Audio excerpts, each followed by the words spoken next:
Você tem uma paixão super saudável que é viajar, Ah, eu amo. né? Eu e minha esposa. Nômade digital. Trabalhar de qualquer lugar. E você tem inclusive um projeto de viver em um cruzeiro. Não. Isso é coisa da minha assessora aqui que falou. Isso é um segredo de família, mas eu posso falar aqui. A história é a seguinte: eu amo viajar e a minha esposa também. Eu já gostava antes de ter me casado com ela e ela já gostava antes de ter se casado comigo. Quando a gente se casou, aí a gente viajou muito, muito, muito e a gente pretende viajar anos e anos e anos. E eu tenho um projeto de vida que eu pago já, que geralmente quando a gente é idoso, a família chega e fala assim: ah, vamos internar num asilo, ou vamos mandar para uma casa de repouso, ou vamos alugar um apartamento, botar um cuidador. E aí eu pago um plano para eu me internar num cruzeiro. Como É é? verdade. Eu pago um plano onde eu vou ter direito a uma passagem, volta ao mundo, sem data para voltar. E aí eu vou estar no Rio de Janeiro. Ah, olha, o destino agora é o Caribe. Beleza, eu vou estar no Caribe. Ah, agora o destino é a Europa. Aí sair do Caribe e vai para a Europa. Agora o destino é o Japão. Aí eu saio da Europa e vou para o Japão. E assim eu vou viver os últimos dias da minha vida. É um plano. Se isso vai acontecer ou não, Deus permita que aconteça. Mas eu tenho isso para minha vida. Eu podia estar pagando, sei lá, um plano funerário, uma coisa assim. Eu prefiro estar pensando assim. Plano de vida. Plano Você tá de fazendo vida, um plano de vida. Né? As pessoas pagam um plano Mas de... isso é curioso, porque as pessoas não pensam dessa Sim. forma, né? Não, é interessante, porque literalmente é um plano de vida, né? Às vezes, a gente, seguro de vida, cara, não é seguro de vida, é seguro de morte. Agora eu vou te contar uma coisa mais curiosa do que essa. Eu não tive essa ideia não é minha. Eu conheci idosos que se internaram no cruzeiro e são extremamente felizes. Olha, uma vez eu estava falando com o velhinho, eu falei para ele assim: quantas viagens você já fez nesse cruzeiro aqui? Ah, eu já fiz 47. Ah, é? E você vai saltar aqui junto com a gente? Ele: não, eu tô morando aqui. E para onde vai ser a próxima viagem? Ele: eu não sei. Isso é fabuloso, porque assim, eu acho que também dentro de um processo de terapia, assim, as viagens, eu tive a oportunidade de fazer algumas viagens na minha vida, é, vi- no meu ponto de vista, nada oxigena mais o cérebro do que viajar. Sim. Você conhecer culturas, você comer em lugares diferentes, não importa se você está comendo um cachorro quente num parque, mas você poder viajar e conhecer pessoas e coisas. Isso é um ponto principal para terapia, da escola de heróis. A nossa experiência internacional é um ponto assim que faz a gente se diferenciar muito no mercado. E eu vou dar uma visão que as pessoas às vezes pensam que viajar é luxo, viajar é um glamour.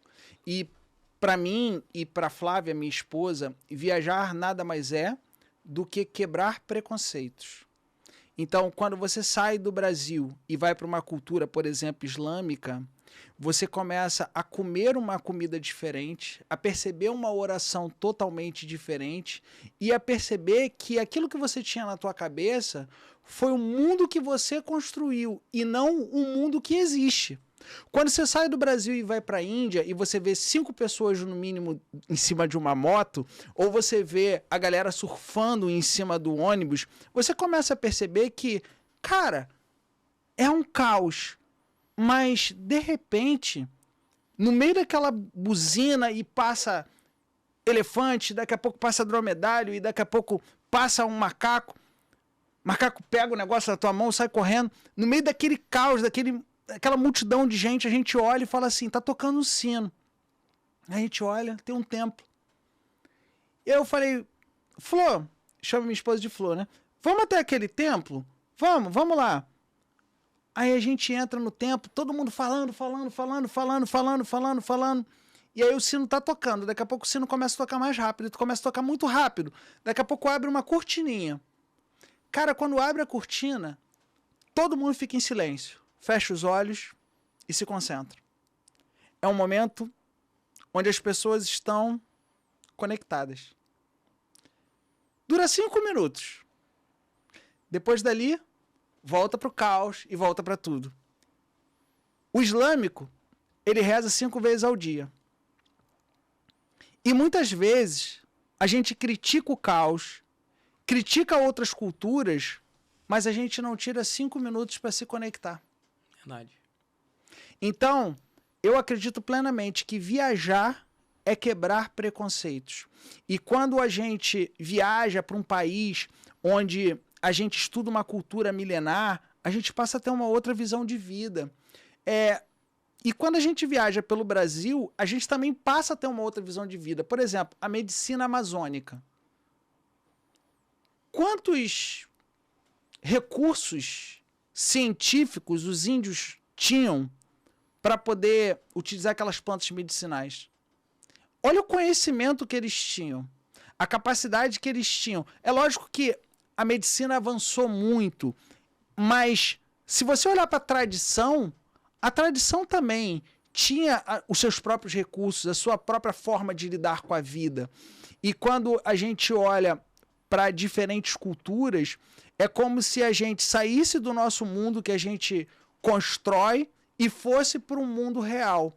E isso faz com que a gente amplie a nossa consciência, amplie os horizontes e passe a ter mais respeito pelo ser humano, uma visão diferente do ser humano.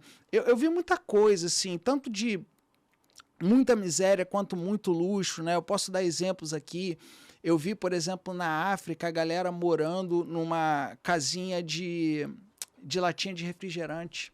E não era uma pessoa, eram muitas pessoas em muitos lugares diferentes. A galera fazia casa de refrigerante, de lata de refrigerante e morava ali. Então era sol, era chuva, né? Eu vi lugares sem esgoto, por exemplo, na Índia.